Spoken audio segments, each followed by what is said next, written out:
Hello guys, welcome to exam Guruji. आज की class में हम देखने वाले हैं अधिगम के सिद्धांत।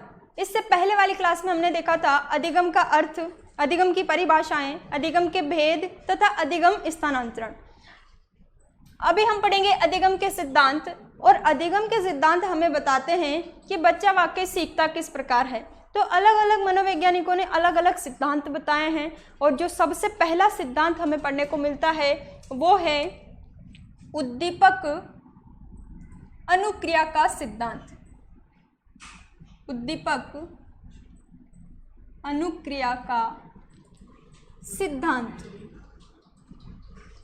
इंग्लिश में कहते हैं इसे स्टिमुलस रिस्पॉन्स थ्योरी और शॉर्ट में कहते हैं इसे SR थ्योरी। SR थ्योरी इसके जो प्रयोग करता है यानी उद्दीपक अनुक्रिया सिद्धांत को देने वाले हैं एडवर्ड ली थॉर्नडाइक। एडवर्ड ली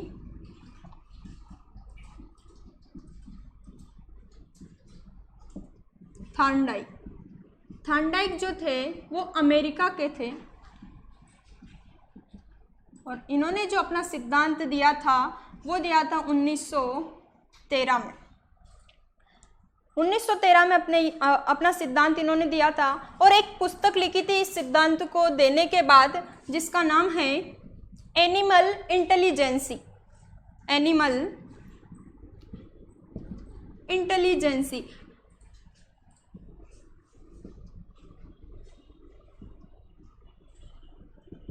थॉर्नडाइक ने अपने सिद्धांत पर बिल्ली पर प्रयोग किया था और बिल्ली पर प्रयोग करके इन्होंने एक किताब लिखी थी एनिमल इंटेलिजेंसी। और सबसे पहले पशुओं पर प्रयोग थॉर्नडाइक जी ने किया था और प्रयोग जो किया था इन्होंने भूखी बिल्ली पर किया था।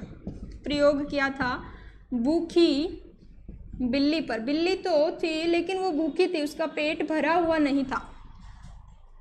थॉर्नडाइक ने सबसे पहले पशुओं पर प्रयोग किया, इसलिए थॉर्नडाइक को प्रथम पशु मनोवैज्ञानिक कहा जाता है। प्रथम पशु मनोवैज्ञानिक, या हम इन्हें यह भी कह सकते हैं कि पशु मनोविज्ञान का जनक थॉर्नडाइक को कहा जाता है। और जब हमने शिक्षा मनोविज्ञान पढ़ा था तो वहां पर देखा था कि शिक्षा मनोविज्ञान के जनक भी कौन है? थॉर्नडाइक। यानी पशु मनोविज्ञान के जनक भी थॉर्नडाइक है तथा शिक्षा मनोविज्ञान के जनक भी थॉर्नडाइक है। शिक्षा मनोविज्ञान के जनक। और अधिगम के सिद्धांतों में सबसे पहला सिद्धांत हमें इन्हीं का पढ़ने को मिलता है और सारे जो सिद्धांत हैं इनके ही सिद्धांत पर बेस हैं, इसलिए इन्हें अधिगम के सिद्धांतों का जनक भी कहा जाता है। अधिगम के सिद्धांतों का जनक।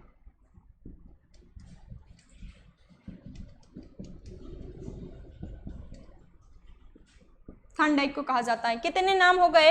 प्रथम पशु मनोवैज्ञानिक थॉर्नडाइक को कहा जाता है, पशु मनोविज्ञान का पितामह थॉर्नडाइक को कहा जाता है, शिक्षा मनोविज्ञान के जनक थॉर्नडाइक कहलाता है तथा अधिगम के सिद्धांतों के जनक भी थॉर्नडाइक कहलाते हैं। और प्रयोग किस पर किया था? भूखी बिल्ली पर किया था और भूखी बिल्ली पर प्रयोग करके एक पुस्तक लिखी थी जिसका नाम है एनिमल इंटेलिजेंसी।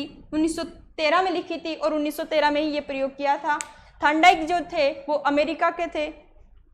इनके सिद्धांत के हमें कुछ और अन्य नाम पढ़ने को मिलते हैं, तो वो अन्य नाम हम देख लेते पहले, फिर इनका प्रयोग देखेंगे। इनके सिद्धांत के कुछ अन्य नाम है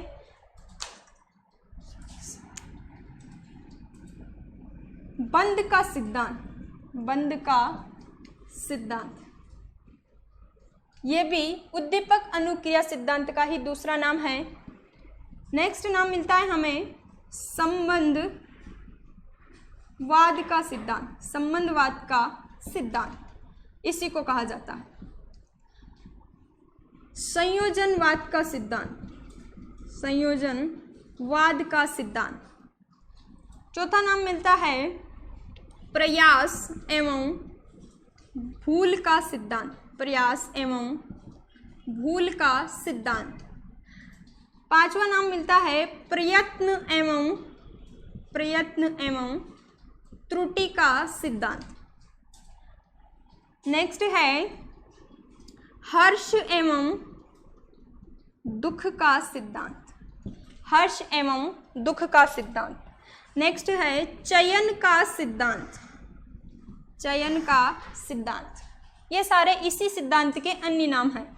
8वां नाम है ठोस अधिगम का सिद्धांत, ठोस अधिगम का सिद्धांत, इसी को कहा जाता है। अब देखो ये तो अन्य नाम है, प्रयोग हम इनका देखते हैं कि प्रयोग इन्होंने भूखी बिल्ली पर किया था तो किस प्रकार किया था। थॉर्नडाइक जी ने क्या किया कि एक भूखी बिल्ली को एक पिंजरे में बंद कर दिया। ये पिंजरा है, इसमें इन्होंने एक बिल्ली को बंद कर दिया जो भूखी थी, ठीक है। और इस पिंजरे का दरवाजा बंद कर दिया, दरवाजा खुला नहीं था, बंद कर दिया उन्होंने। और इस पिंजरे के बाहर एक मछली का टुकड़ा या कह सकते हैं मांस का टुकड़ा रख दिया, ठीक है। अब बिल्ली कैसी है, भूखी है, तो उसे क्या चाहिए, भोजन चाहिए, यानी मछली का टुकड़ा उसे चाहिए। और इस पिंजरे में उन्होंने एक व्यवस्था कर दी कि यहाँ पर एक लीवर लगा दिया, बटन आप कह सकते हो कि बटन यहाँ पर लगा दिया। और ये जो दरवाजा है, पिंजरे का दरवाजा, इस लीवर के दबने से खुलता है, ठीक है। ये बॉक्स है, ये लीवर है, और लीवर के दबने से दरवाजा खुलता है। यहाँ पर मांस का टुकड़ा रखा है, मछली का एक टुकड़ा रखा है, जो बिल्ली के लिए क्या कर रहा है, उद्दीपक का कार्य कर रहा है। उद्दीपक का मतलब होता है कोई पद या वस्तु जो हमें कार्य करने के लिए प्रेरित करे। उद्दीपक का मतलब है कि कोई पद या वस्तु जो हमें कार्य करने के लिए प्रेरित करे, वो क्या कहलाएगा, उद्दीपक। हम अभी कोई कार्य कर रहे हैं, क्या कर रहे हैं, बाल विकास सीख रहे हैं, तो हमारा उद्दीपक क्या है कि हमें क्या चाहिए, टीचर पद प्राप्त करना है। तो हमें कौन पढ़ने के लिए मजबूर कर रहा है, टीचर पद, हमें वो पद चाहिए, यानी हमारा उद्दीपक यहाँ पर क्या होगा, टीचर, है ना। और अनुक्रिया का मतलब है उस टीचर पद को प्राप्त करने के लिए हम जो पढ़ाई कर रहे हैं वो क्या कहलाएगी, अनुक्रिया। तो बिल्ली के लिए यहाँ पर उद्दीपक क्या है, ये मांस का टुकड़ा, क्योंकि वो भूखी है और उसे क्या चाहिए, भोजन चाहिए। अब बिल्ली क्या करेगी कि इस मांस के टुकड़े को प्राप्त करने के लिए बार बार उछल कूद करेगी, इस दरवाजे को खोलने का प्रयास करेगी। लेकिन बिल्ली को ये नहीं पता कि ये जो दरवाजा है इस पिंजरे के इस लीवर के दबने से खुलता है, ठीक है। बिल्ली बार बार उछल कूद कर रही है, मान लो उसने 100 बार उछल कूद किया, ठीक है, 100 बार उसने उछल कूद किया। अचानक क्या हुआ कि बिल्ली का पैर अचानक, या फिर कह सकते हैं संयोग से उसका पैर कहाँ पड़ गया, इस लीवर पर पड़ गया, इस बटन पर पड़ गया, जिससे क्या हो गया, ये दरवाजा खुल गया और बिल्ली को भोजन की प्राप्ति हो गई। और बिल्ली क्या हुई, खुश हो गई, हर्ष हो गई, है ना। तो देखो संयोग से उसका पैर पड़ा, इसलिए इसे संयोजनवाद का सिद्धांत कहते हैं। बार बार उसने प्रयास किया, एक ही बार में थोड़ी ना उसने लीवर खोल लिया था, उसने क्या किया, 100 बार प्रयास किया, तब जाके उसने बटन को खोला और क्या किया, भोजन प्राप्त किया। अब दूसरी बार थॉर्नडाइक ने उसे वापस पिंजरे में बंद कर दिया। अभी बिल्ली ने लीवर को खोलना नहीं सीखा है, उसे नहीं पता है कि इस लीवर के दबने से दरवाजा खुला था। दूसरी बार उसने क्या किया, फिर वापस उछल कूद किया, मान लो उसने इस बार 80 बार किया होगा और लीवर के दबने से दरवाजा खुला और उसे भोजन की प्राप्ति हुई। धीरे धीरे बिल्ली को समझ आने लगा कि जब भी मैं इस लीवर को दबाती हूँ दरवाजा खुलता है और मुझे भोजन की प्राप्ति होती है।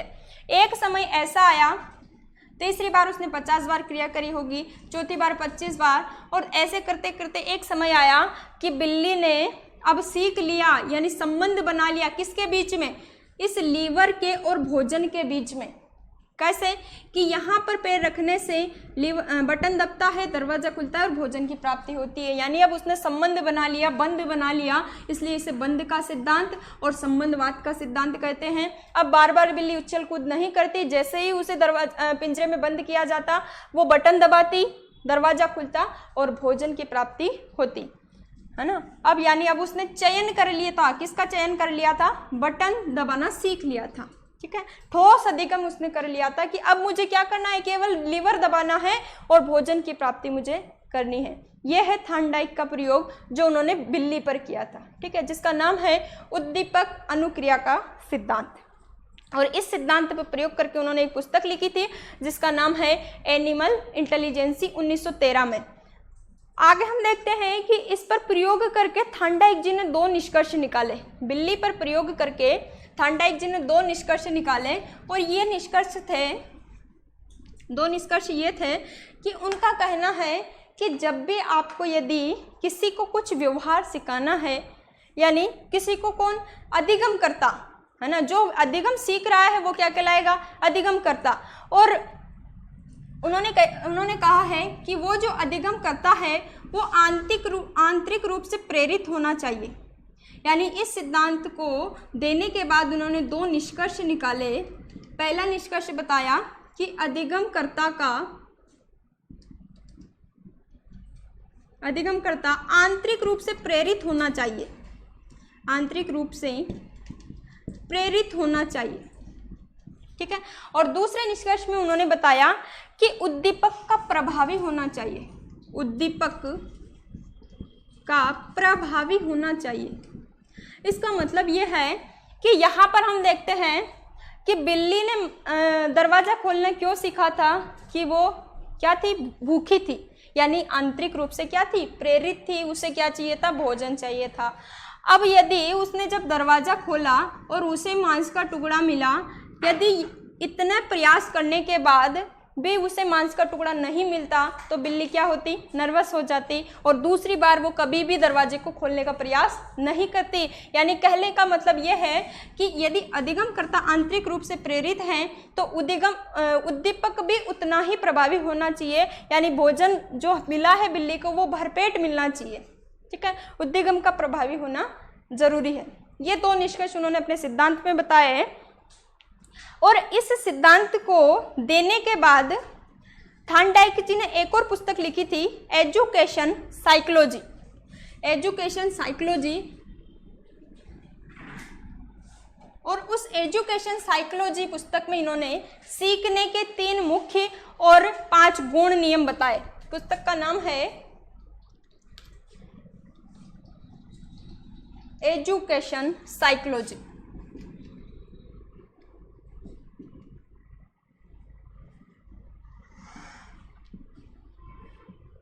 इस पुस्तक में इन्होंने सीखने के 3 मुख्य और 5 गौण नियम बताए। 2 पुस्तकें इनकी हमें पढ़ने को मिली, पहली है एनिमल इंटेलिजेंसी और दूसरी है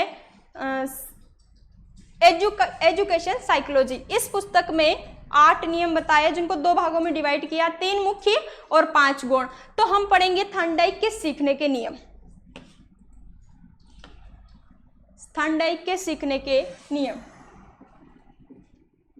और यहाँ से एक क्वेश्चन हर पेपर में पूछा जाता है, थॉर्नडाइक के सीखने के नियम। 2 प्रकारों में इन्होंने बांटा, एक को नाम दिया मुख्य नियम और दूसरे को नाम दिया गौण नियम, ठीक है। मुख्य नियम और गौण नियम। मुख्य नियमों की संख्या इन्होंने 3 बताई और गौण नियमों की संख्या इन्होंने 5 बताई। एक एक करके हम देखते हैं कि मुख्य नियमों में पहला नियम इन्होंने बताया प्रभाव का नियम, इसी को कहते हैं परिणाम का नियम, प्रभाव या परिणाम का नियम। दूसरा इन्होंने बताया तत्परता का नियम, तत्परता का नियम। तीसरा इन्होंने बताया अभ्यास का नियम, अभ्यास का नियम, ठीक है। ये तीनों मुख्य थे। 5 गौण नियमों की बात करें तो पहला इन्होंने बताया बहु प्रतिक्रिया का नियम, बहु प्रतिक्रिया का नियम। दूसरा इन्होंने बताया मानसिक स्थिति का नियम, मानसिक स्थिति का नियम, या इसे कहते हैं मनोवृत्ति का नियम या अभिवृत्ति का नियम। मानसिक स्थिति, मनोवृत्ति या अभिवृत्ति का नियम, ये गौण नियम है। तीसरा नियम बताया इन्होंने समानता या सादृश्यता का नियम, समानता या सादृश्यता का नियम। चौथा इन्होंने बताया साहचर्य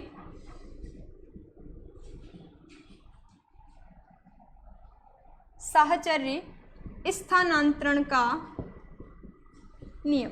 साहचर्य स्थानांतरण का नियम एक यहाँ पर छूट गया है। दूसरे नंबर पर इन्होंने बताया था, तीसरे नंबर पर आंशिक अनुक्रिया का नियम। तीसरे नंबर का नियम था आंशिक अनुक्रिया का नियम। ये 5 गौण नियम हो गए और 3 मुख्य नियम। अब क्वेश्चन यहाँ से पूछा जाएगा कि थार्नडाइक का इनमें से कौन सा मुख्य नियम नहीं है, 3 इसमें से और 1 इसमें से। तो हमें अलग अलग इनको याद करना है। तो इनके लिए हम एक छोटी सी ट्रिक बना सकते हैं कि जब भी आपसे पूछा जाए कि थार्नडाइक के मुख्य नियम कितने हैं, तो आप कहोगे कि पता नहीं। क्या कहा? पता नहीं। एक शब्द याद रखना है, पता। इससे आपको याद हो जाएगा, P से हो जाएगा प्रभाव का नियम, T से हो जाएगा तत्परता का नियम और A से हो जाएगा अभ्यास का नियम। ठीक है, एक शब्द याद रखना है, पता। यहाँ पर हम बना सकते हैं एक ट्रिक कि आपने कहा कि एक बम था, बम आंशिक समान साहचर्य था। एक बम था, वो कैसा था? आंशिक समान साहचर्य। बम आंशिक समान साहचर्य था। ब से हो जाएगा बहुप्रतिक्रिया का नियम, म से हो जाएगा मानसिक स्थिति का नियम, आंशिक से हो जाएगा आंशिक क्रिया का नियम और समान से हो जाएगा समानता या सादृश्यता का नियम, साहचर्य से हो जाएगा साहचर्य स्थानांतरण का नियम। ठीक है, अच्छे से हमें याद हो जाएंगे। अब एक एक करके हम इन सभी को देखते हैं कि इसमें क्या होगा। थार्नडाइक के मुख्य नियमों में सबसे पहला नियम है प्रभाव या परिणाम का नियम। इसमें क्या होता है, थार्नडाइक का ये जो नियम है सभी नियमों की आधारशिला है, यानी ये सब नियमों में सबसे प्रमुख नियम माना जाता है। कौन सा? प्रभाव या परिणाम का नियम, यानी सीखने के सभी नियमों का आधारभूत नियम है प्रभाव का नियम। इसमें क्या होता है, प्रभाव का मतलब होता है परिणाम। आप कोई भी कार्य सीखते हो तो बाद में उसका परिणाम या तो संतुष्टि में मिलता है या असंतुष्टि में, यानी उस कार्य को करने से आप या तो संतोष महसूस करते हो या असंतोष। यहाँ पर हम देखते हैं कि बिल्ली को पिंजरे में जब बंद किया गया था तो उसने क्या किया था, दरवाजा खोलना सीखा था। बाद में उसे क्या हुआ था, भोजन की प्राप्ति हुई थी, यानी उसे क्या हुआ, संतुष्टि मिली थी। और यदि इतना प्रयास करने के बाद भी बिल्ली को भोजन की प्राप्ति नहीं होती तो वो क्या हो जाती, असंतुष्ट। इसलिए इस नियम को संतुष्टि या असंतुष्टि का नियम भी कहते हैं। इस नियम को संतुष्टि या असंतुष्टि का नियम भी कहते हैं, या हम कह सकते हैं इसके 2 उपनियम हैं। प्रभाव के नियम के 2 उपनियम हैं, संतुष्टि या असंतुष्टि का नियम, या कह सकते हैं हम संतोष का नियम या असंतोष का नियम। प्रभाव का मतलब होता है किसी कार्य को सीखने के बाद, करने के बाद उसका परिणाम या तो हमें अच्छा मिलता है या फिर बुरा। व्यक्ति उसी कार्य को करना दोबारा चाहेगा जिसको करने से उसे पुरस्कार मिला था। यदि कोई कार्य उसने किया है और उसका परिणाम उसे दंड मिला है तो वो कार्य वो दोबारा करना नहीं चाहेगा। ये परिणाम का नियम हमें बताता है। दूसरा नियम आता है तत्परता का नियम। ठीक है, तत्परता का नियम कहता है कि व्यक्ति उसी कार्य को सीख सकता है जिसके लिए वह तैयार रहता है, जिस कार्य को करने के लिए वह तैयार रहता है, तत्पर रहता है।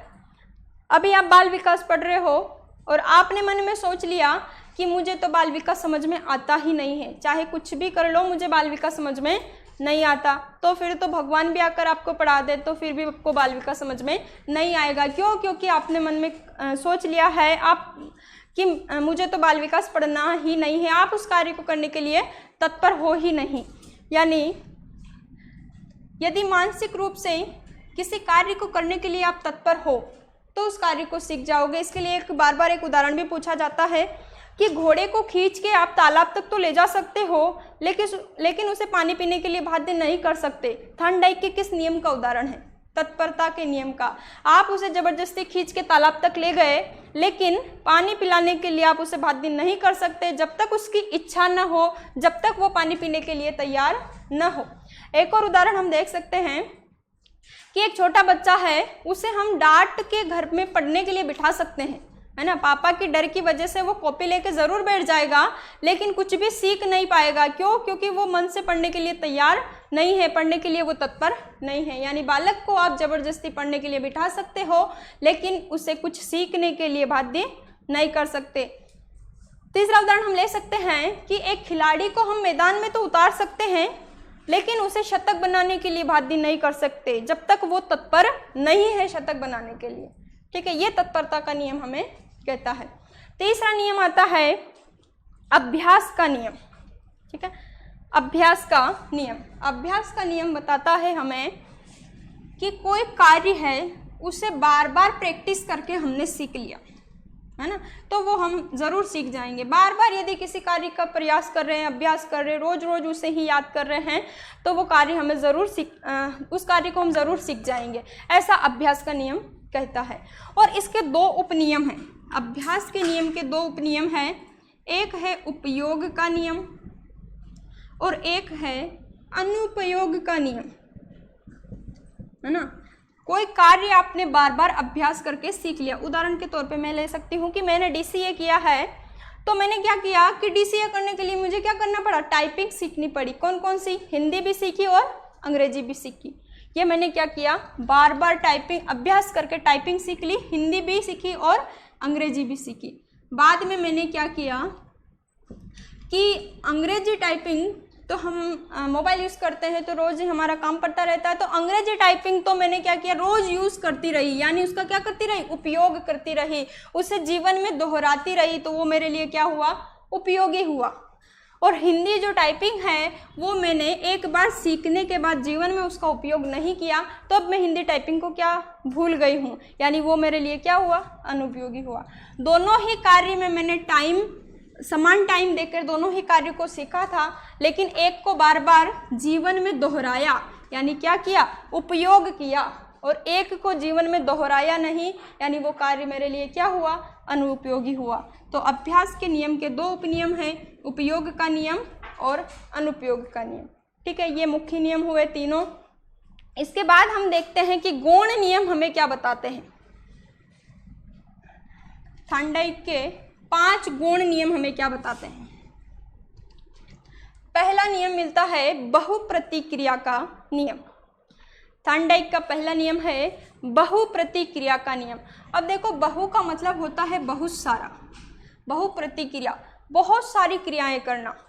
एक व्यक्ति के सामने कोई समस्या आती है तो उस समस्या को सुलझाने के लिए वो अनेक क्रियाएं करता है, और तब तक करता है जब तक उसे समस्या का हल प्राप्त नहीं हो जाता। अभी आप गवर्नमेंट जॉब की तैयारी कर रहे हो, तो आपके सामने समस्या क्या है कि मुझे गवर्नमेंट जॉब लगना है ना, गवर्नमेंट जॉब प्राप्त करना है, तो आप उसके लिए दिन रात मेहनत करते हो, बहुत सारी क्रियाएं करते हो, टेस्ट सीरीज लगाते हो, है ना, बहुत सारी क्रियाएं करते हो, और तब तक करते हो जब तक आपको गवर्नमेंट जॉब आपको प्राप्त नहीं हो जाती। यानी आपके सामने एक समस्या आई थी, ये क्या है, आपके सामने एक समस्या है। इस समस्या को सुलझाने के लिए आपने अनेक क्रियाएं करी, बहुत सारे प्रयास किए, और तब तक किया जब तक आपको उस समस्या का हल प्राप्त नहीं हो गया। ये कहलाता है बहुप्रतिक्रिया का नियम। ठीक है, अब हमने देखा था कि थॉर्नडाइक के सिद्धांत में एक नियम हमें मिला था, प्रयास एवं त्रुटि का नियम, या फिर प्रयास एवं त्रुटि का सिद्धांत। थॉर्नडाइक के सिद्धांत को प्रयास एवं त्रुटि का सिद्धांत भी कहा जाता है। वो जो नियम है यहीं से निकल कर आया। प्रयास, बिल्ली के सामने क्या समस्या थी कि वो भूखी थी, उसे भोजन चाहिए था, तो उसने बार बार उछल कूद किया, बार बार उछल कूद किया, यानी क्या किया, प्रयास किया, लेकिन उसे क्या लगी, त्रुटि हाथ लगी, एक ही बार में दरवाजा नहीं खुल गया था। तो यहाँ से मिलता है कि थॉर्नडाइक का प्रयास एवं त्रुटि का सिद्धांत इसी नियम पर आधारित है। प्रयास एवं त्रुटि का सिद्धांत किस नियम पर आधारित है, बहुप्रतिक्रिया के नियम पर आधारित है। नेक्स्ट नियम हम देखते हैं मानसिक स्थिति या मनोवृत्ति का नियम। मानसिक स्थिति या मनोवृत्ति का नियम, ये जो नियम है ये इसी नियम से बना हुआ है, तत्परता के नियम से। थॉर्नडाइक का जो मुख्य नियम है तत्परता का नियम, उसी से निकल कर आया है मानसिक स्थिति, मनोवृत्ति या अभिवृत्ति का नियम। यह नियम हमें बताता है कि किसी कार्य को आप उसी अनुपात में सीख पाओगे जिस अनुपात में आपने सीखने के लिए अपनी धारणा बना ली है। यानी आप यदि सोच रहे हो कि मुझे बाल विकास कब तक याद रखना है, केवल एग्जाम तक, है ना, ऐसा सोच के पढ़ रहे हो कि बाल विकास कहाँ मेरे जीवन में काम आएगा, मुझे तो केवल परीक्षा पास करनी है, तो आप उतने ही दिन तक सीख पाओगे जितने दिन तक आप सीखना चाहते हो। यानी मानसिक स्थिति आपने जिस प्रकार की बना ली, उसी अनुपात में आप उस कार्य को सीख पाओगे। एक उदाहरण हम कहते रहते हैं बार बार कि मन के हारे हार है और मन के जीते जीत। यदि आपने अपनी मानसिक स्थिति बना ली है कि मैं तो बाल विकास सीख कर ही रहूँगा या फिर वर्ग 3 का पद प्राप्त करके ही रहूँगा, तो आप जरूर उस पद को प्राप्त कर लोगे। और यदि आपने मानसिक स्थिति में बना लिया कि मुझे बाल विकास नहीं समझ आता, मुझसे ये कार्य नहीं होगा, तो वो कार्य वाकई आपसे नहीं होगा। ये मानसिक स्थिति का नियम हमें बताता है। नेक्स्ट नियम हमें मिलता है आंशिक क्रिया का नियम। आंशिक क्रिया का नियम, देखो पहला नियम क्या था, बहुप्रतिक्रिया का नियम। इसमें आपने क्या किया था कि एक समस्या आई थी और बहुत सारी क्रियाएं आपने करी थी, और तब तक करी थी जब तक आपको समस्या का हल प्राप्त नहीं हो गया।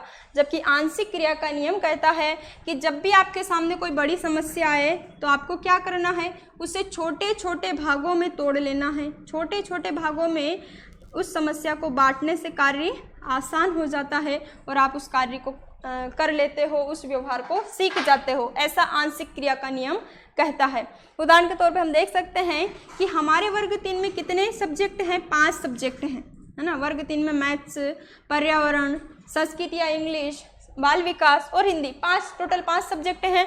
हमारे सामने इतनी बड़ी समस्या है कि हमें 5 सब्जेक्ट पढ़ना है ना। एक समस्या है ये, तो आप क्या करो कि उसे छोटे छोटे भागों में बांट लो। आप एक नियम बना लो कि मुझे 1 यूनिट हर सब्जेक्ट की रोज पढ़नी है। यानी आपने क्या किया, समस्या को छोटे छोटे भागों में बांट लिया, जिससे क्या हो गया, आपकी समस्या हल हो गई। आंशिक क्रिया का नियम यही कहता है कि समस्या को छोटे छोटे भागों में बांटने से समस्या आसान हो जाती है। नेक्स्ट नियम है समानता। इस आंशिक क्रिया के नियम से एक शिक्षण विधि निकल कर आती है जिसका नाम है अंश से पूर्ण की ओर।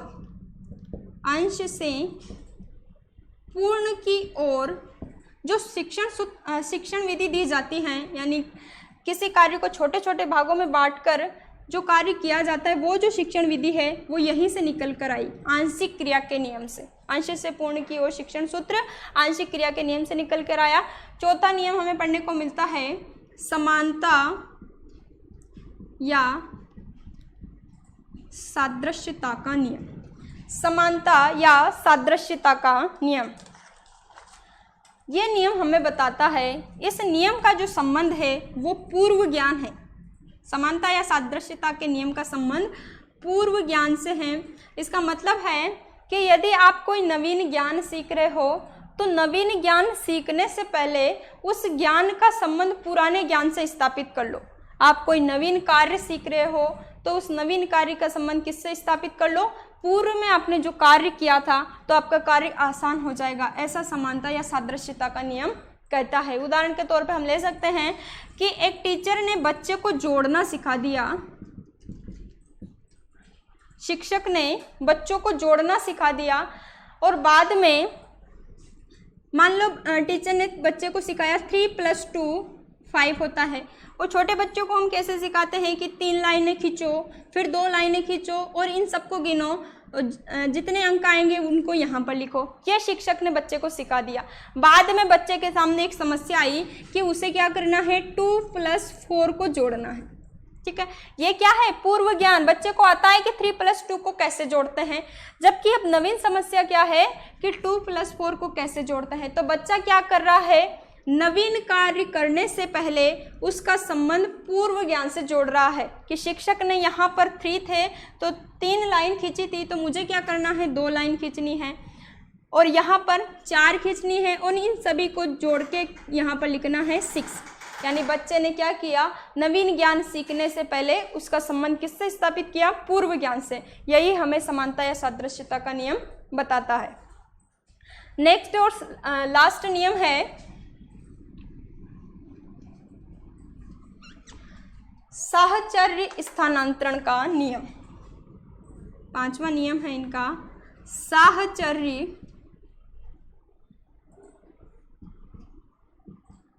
स्थानांतरण का नियम। साहचर्य स्थानांतरण का नियम हमें बताता है कि पहले आपने कोई क्रिया की है, उस क्रिया को उसी के समान दूसरी परिस्थिति में करना। साहचर्य स्थानांतरण का नियम हमें बताता है कि पहले आपने कोई क्रिया कर ली है ना, कर चुके हो, और उसी क्रिया को, क्रिया वो की वही रहेगी लेकिन परिस्थिति कैसी रहेगी, उसी के समान दूसरी रहेगी, है ना। जैसे हम एक उदाहरण लेंगे तो अच्छे से समझ आएगा। एक उदाहरण मैंने लिया कि राधा मोहन की बांसुरी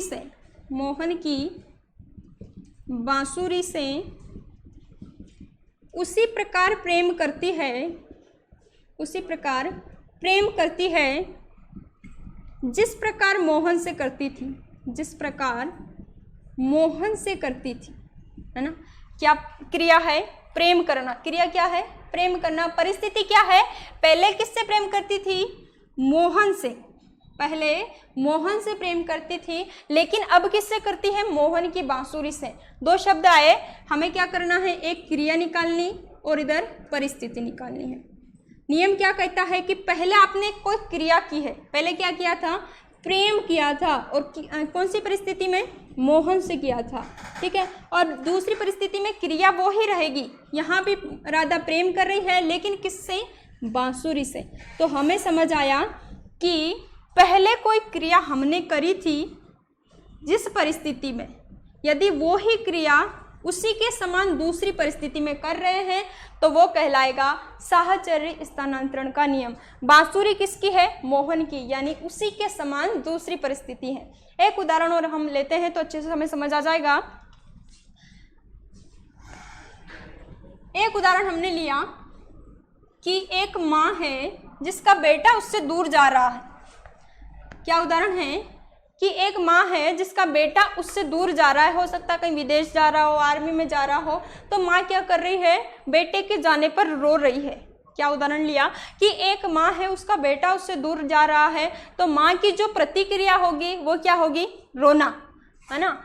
अब माँ क्या कर रही है, कुछ समय बाद वह उसकी तस्वीर को देखकर रो रही है। बेटा चला गया, माँ क्या कर रही है, बेटे की तस्वीर को देखकर ही रो रही है। यानी क्रिया क्या हो रही, पहले भी क्रिया क्या थी, रोना थी, लेकिन परिस्थिति क्या थी, परिस्थिति थी कि बेटा सामने था, बेटे को देखकर रो रही थी। अब क्या है, बेटा नहीं है, बेटे की तस्वीर है, यानी परिस्थिति क्या है, उसी के समान दूसरी है, वो नहीं है, उसी के समान है तस्वीर। और क्रिया क्या हो रही है, वापिस माँ रो रही है।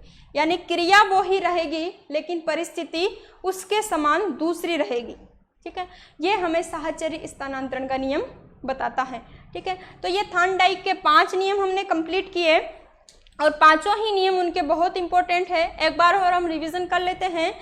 3 मुख्य और 5 नियम बताए, कौन सी पुस्तक में बताए, एजुकेशन साइकोलॉजी में 3 मुख्य और 5 उपनियम। 3 मुख्य नियमों में कौन कौन सा है, आपको ट्रिक पता है, पता नहीं, है ना। एक शब्द आपने याद किया था, पता नहीं। P से हो जाएगा प्रभाव का नियम, T से तत्परता का नियम, A से हो जाएगा आपका अभ्यास का नियम। 5 गुण नियमों की ट्रिक आपने याद करी थी। बम आंशिक समान साहचर्य था, बम आंशिक समान साहचर्य था, यानी ब से हो जाएगा बहुप्रतिक्रिया का नियम, म से मानसिक स्थिति, मनोवृत्ति या अभिवृत्ति का नियम, आंशिक से हो जाएगा आंशिक अनुक्रिया का नियम, समान से हो जाएगा समानता या सादृश्यता का नियम, साहचर्य से हो जाएगा साहचर्य स्थानांतरण का नियम। यह थॉर्नडाइक का नियम हमने पढ़ा। अब थॉर्नडाइक के नियम के अपोजिट एक और सिद्धांत दिया है स्किनर ने, वो छोटा सा सिद्धांत भी हम देख लेते हैं अभी।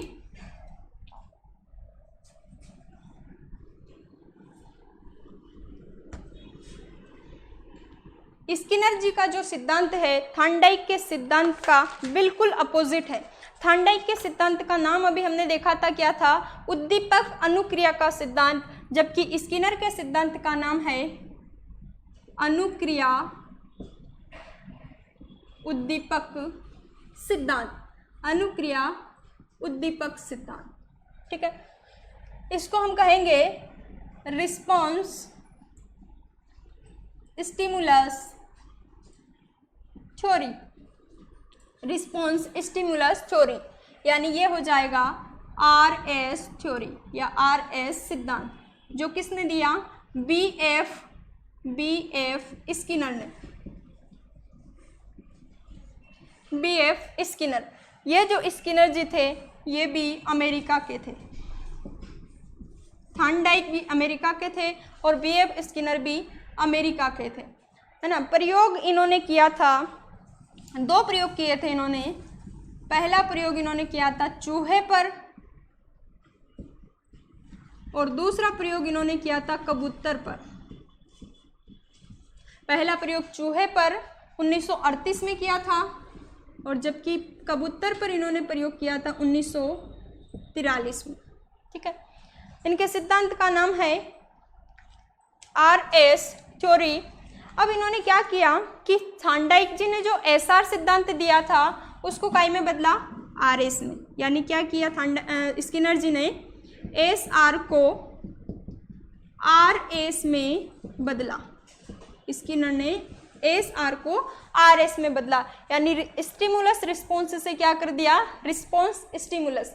मतलब ये है कि वो कहना चाहते हैं कि आप पहले बच्चे से कार्य करवाओ, उसके बाद में उसे स्टिमुलस दो, है ना। जबकि थॉर्नडाइक जी क्या कहते हैं कि स्टिमुलस उसके सामने रख दो, उद्दीपक बच्चे के सामने रख दो, बच्चा अनुक्रिया अपने आप कर लेगा। यानी कहने का मतलब है कि यदि हमें बच्चे से कोई टेबल याद करवानी है, पहाड़े याद करवाने हैं, तो थॉर्नडाइक जी तो क्या कहेंगे कि बच्चे के सामने एक चॉकलेट रख दो और उसे कहो कि तुम ये टेबल मुझे याद करके सुना दो, तुम्हें क्या मिलेगा, चॉकलेट मिलेगा। वो चॉकलेट उसे दिखा दो तो बच्चा क्या करेगा, पहाड़ा याद कर लेगा। ऐसा किसका कहना है, थॉर्नडाइक जी का। जबकि स्किनर जी का क्या कहना है कि पहले बच्चे से क्या करवाओ, टेबल याद करवाओ, यानी अनुक्रिया पहले करवाओ, बाद में उसे चॉकलेट दो। ये किसका कहना है, स्किनर जी का कहना है। और फिर वो ये भी बताते हैं कि यदि बच्चे ने टेबल याद करके आपको सुनाई है, अनुक्रिया उसने करी है, तो बाद में उसे पुनर्बलन जरूर मिलना चाहिए, यानी चॉकलेट उसे जरूर मिलना चाहिए, वरना बाद में वो कार्य नहीं करेगा, दूसरी बार वो कार्य को नहीं करेगा। ऐसा स्किनर जी का कहना है। तो इन्होंने क्या किया, एसआर को आरएस में बदला और अपने सिद्धांत में पुनर्बलन को महत्व दिया। पुनर्बलन को महत्व, पुनर्बलन किसको कहते हैं, उद्दीपक को पुनर्बलन कहते हैं। कि बच्चा क्या कर रहा है, पहाड़ा याद करके आपको सुना रहा है, बाद में आप उसे क्या दे रहे हो, चॉकलेट दे रहे हो, तो वो क्या कहलाएगा बच्चे के लिए, पुनर्बलन। जरूरी नहीं है कि आप चॉकलेट ही दो, उसे शाबाशी भी आप दे सकते हो, उसकी पीठ थपथपा सकते हो, ये सब कार्य उसके लिए पुनर्बलन का ही होगा, ऐसा स्किनर जी का कहना है।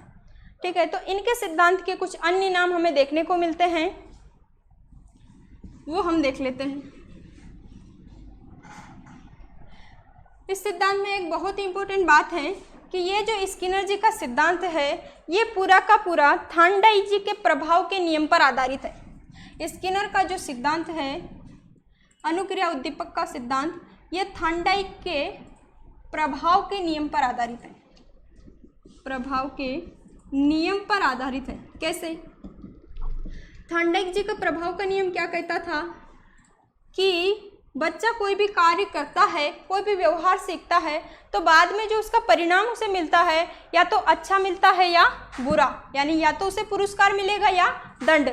उनका कहना है कि यदि बच्चे को पुरस्कार मिला तो उस कार्य को वो दोबारा करेगा और दंड मिला तो उस कार्य को वो दोबारा नहीं करेगा। सेम स्किनर जी का भी कहना है कि यदि बच्चे से आपने क्रिया करवाई और बाद में उसे पुनर्बलन नहीं दिया तो दूसरी बार वो कार्य को नहीं करेगा, और यदि उसे पुनर्बलन मिला तो वो उस कार्य को करेगा। यानी इनका जो सिद्धांत है वो किस पर आधारित है, थॉर्नडाइक के मुख्य नियमों में से एक नियम है प्रभाव का नियम, उसी नियम पर आधारित है।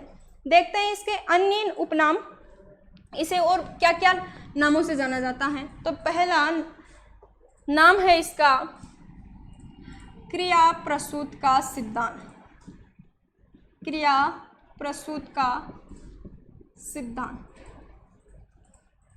इंग्लिश में कहते हैं इसे operand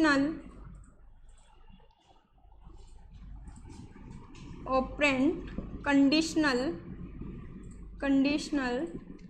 theory, operant conditional theory, इसी सिद्धांत को कहा जाता है। सक्रिय अनुबंधन का सिद्धांत, सक्रिय अनुबंधन का सिद्धांत।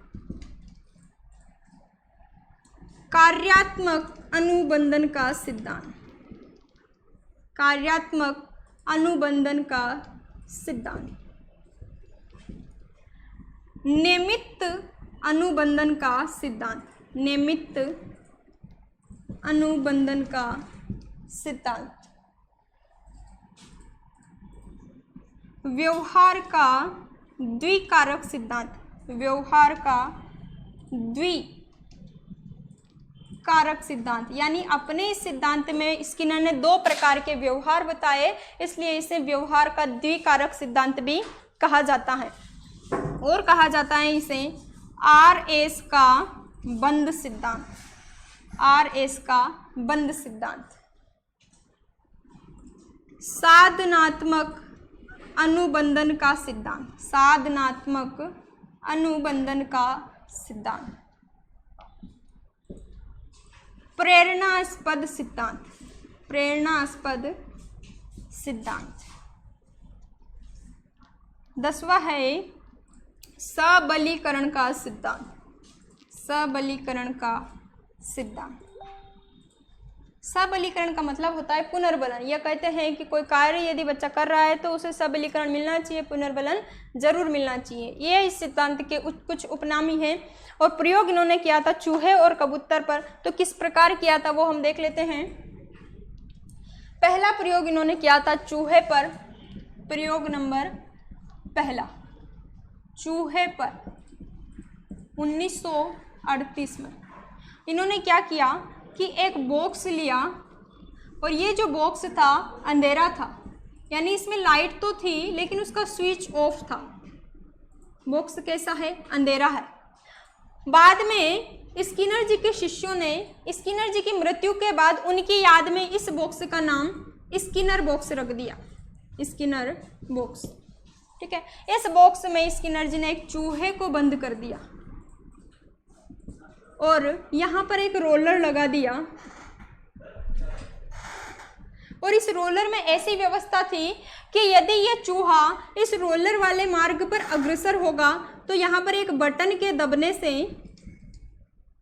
ये जो चूहा है इस रोलर वाले मार्ग पर अग्रसर होगा तो यहाँ पर एक बटन लगा हुआ है। इस बटन के दबने से इस बॉक्स में एक घंटी बजेगी, है ना। पहले घंटी की आवाज़ होगी तथा लाइट जलेगी।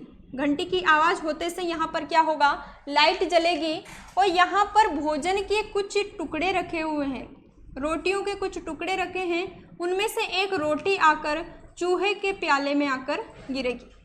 ठीक है, सबसे पहले क्या है? बॉक्स कैसा है? अंधेरा है, अंधेरा बॉक्स है या कह सकते हैं स्किनर बॉक्स है। बॉक्स में एक रोलर लगा हुआ है जिस पर यदि चूहा अग्रसर होता है आगे वाले मार्ग पर तो एक बटन दबेगा। बटन के दबने से घंटी की आवाज़ होगी और लाइट जलेगी। लाइट क्यों जलेगी? कि यदि लाइट नहीं जलेगी तो यहाँ पर रोटी का टुकड़ा आगे भी गिर जाएगा तो चूहे को कैसे दिखेगा। इसलिए पहले लाइट जलेगी, उसके बाद में एक रोटी का टुकड़ा आकर चूहे के प्याले में गिरेगा। अब ये जो रोटी का टुकड़ा है चूहे के लिए किसका कार्य कर रहा है? पुनर्बलन का कार्य कर रहा है। यदि चूहे को ये भोजन का टुकड़ा नहीं मिलता तो दूसरी बार चूहा कभी भी इस रोलर वाले मार्ग पर अग्रसर नहीं होता। धीरे धीरे चूहे ने क्या किया? ये बटन दबाना सीख लिया और यहाँ से भोजन को प्राप्त करना सीख लिया। यानी उस कार्य को उसने क्या किया? अधिगम कर लिया, उसका बटन दबाना सीख लिया, उस कार्य को अच्छी तरह से सीख लिया। क्यों? क्योंकि उसको क्या मिलता है? बाद में पुनर्बलन मिलता है। दूसरा प्रयोग सेम ऐसा ही इन्होंने कबूतर पर किया था। यहाँ पर क्या किया इन्होंने? एक कबूतर बॉक्स लिया। ये 1943 की बात है। दूसरे प्रयोग में इस कबूतर बॉक्स में इन्होंने क्या किया कि एक कुंजी लगा दी। यहाँ पर कुंजी कह सकते हो आप, बटन भी इसे कह सकते हो। यहाँ पर एक कुंजी लगा दी और ऐसी व्यवस्था करी कि यदि ये कबूतर अपनी राइट साइड में घूमकर अपने दाएं हाथ की बगल में यदि घूमकर इस निश्चित स्थान पर, कौन से निश्चित स्थान पर, इस बटन वाले स्थान पर, इस कुंजी वाले स्थान पर यदि चोंच मारेगा तो यहाँ से इसे कुछ अनाज के दाने मिलेंगे, यानी ऊपर से अनाज के दाने इसके सामने आकर गिरेंगे। तो इन दोनों ही उदाहरणों में, इन दोनों ही प्रयोग में आप क्या देख रहे हो कि चूहा पहले कार्य कर रहा है, उसके बाद में उसे स्टिमुलस मिल रहा है ना। कबूतर पहले कुंजी दबा रही है, उसके बाद में उसे भोजन का दाना प्राप्त हो रहा है, अनाज का दाना प्राप्त हो रहा है। जबकि थार्नडाइक के प्रयोग में बिल्ली के सामने स्टिमुलस पहले से रखा हुआ था, उसके बाद में उसने अनुक्रिया करी। और स्किनर के प्रयोग में क्या हुआ कि अनुक्रिया पहले हुई और स्टिमुलस उसे बाद में मिला। ठीक है। और स्किनर ने अपने इन प्रयोगों के आधार पर 2 प्रकार के व्यवहार बताए, यानी चूहे और कबूतर पर प्रयोग करके अपने सिद्धांत में 2 प्रकार के व्यवहार उन्होंने बताए। और 2 व्यवहारों में पहला व्यवहार है अनुक्रिया व्यवहार, अनुक्रिया व्यवहार, और दूसरे व्यवहार को नाम दिया उन्होंने क्रिया प्रसूत व्यवहार, क्रिया प्रसूत व्यवहार। देखो दोनों में इतना सा अंतर है कि स्किनर जी का कहना है कि यदि आप कोई कार्य कर रहे हो और वो जो कार्य है किसी स्टिमुलस के कारण हो रहा है ना, कोई अनुक्रिया आप कर रहे हो और वो जो अनुक्रिया है किसी उद्दीपक को देखकर आप कर रहे हो, तो वो कहलाएगा आपका अनुक्रिया व्यवहार। यानी इनका मतलब है कि जो अनुक्रियाएं किसी उद्दीपक के कारण होती हो, किसी उद्दीपक के कारण होती हो। जैसे हम एक उदाहरण ले सकते हैं कि तेज प्रकाश में, तेज रोशनी में या तेज प्रकाश में आँखों का झपकना, या कह सकते हैं पलकों का झपकना। तेज प्रकाश में पलकों का झपकना किसका उदाहरण है? तो ये उदाहरण है अनुक्रिया व्यवहार का। कैसे कि ऐसे तो आपकी आंखें बंद नहीं हो रही हैं, किसके कारण बंद हो रही हैं? तेज प्रकाश के कारण, तेज रोशनी के कारण। यानी उद्दीपक क्या हो जाएगा? तेज रोशनी, और अनुक्रिया क्या हो जाएगी? पलकों का झपकना। यानी कार्य किसके कारण कर रहे हो? उद्दीपक के कारण। ठीक है। तो यहाँ पर आ जाएगा बिल्ली द्वारा किया गया व्यवहार। बिल्ली द्वारा किया गया व्यवहार कौन सा व्यवहार कहलाएगा? अनुक्रिया व्यवहार। क्यों? क्योंकि बिल्ली के सामने उद्दीपक था, उस उद्दीपक को देखकर ही उसने दरवाजा खोला था। ठीक है, ये अनुक्रिया व्यवहार है। जबकि क्रिया प्रसूत व्यवहार हमें कहता है कि बिना उद्दीपक के किया गया व्यवहार, बिना उद्दीपक के किया गया व्यवहार क्या कहलाएगा? क्रिया प्रसूत व्यवहार। जैसे हाथ पांव का यूं ही इधर उधर हिलाना, हाथ पांव को यूं ही इधर उधर हिलाना।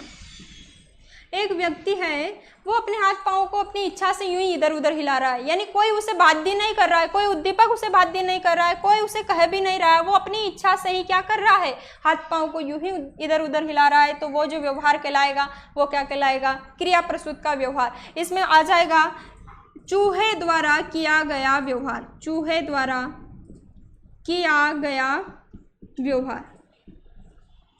कैसे? चूहे को दिख नहीं रहा था उद्दीपक, भोजन के दाने उसे दिख नहीं रहे थे, फिर भी उसने क्या किया? बटन को दबाया, रोलर वाले मार्ग पर अग्रसर होकर बटन को दबाया, यानी उसने क्या किया? बिना उद्दीपक के कार्य किया। तो ये कहलाएगा उसका क्रिया प्रसूत का व्यवहार। ठीक है, ये हो गया हमारा स्किनर का पूरा सिद्धांत। आज की क्लास हम यही समाप्त करते हैं। नेक्स्ट क्लास में हम पढ़ेंगे पावलोव का सिद्धांत, जिनके सिद्धांत का नाम है शास्त्रीय अनुबंधन का सिद्धांत। ठीक है, आप सभी का धन्यवाद।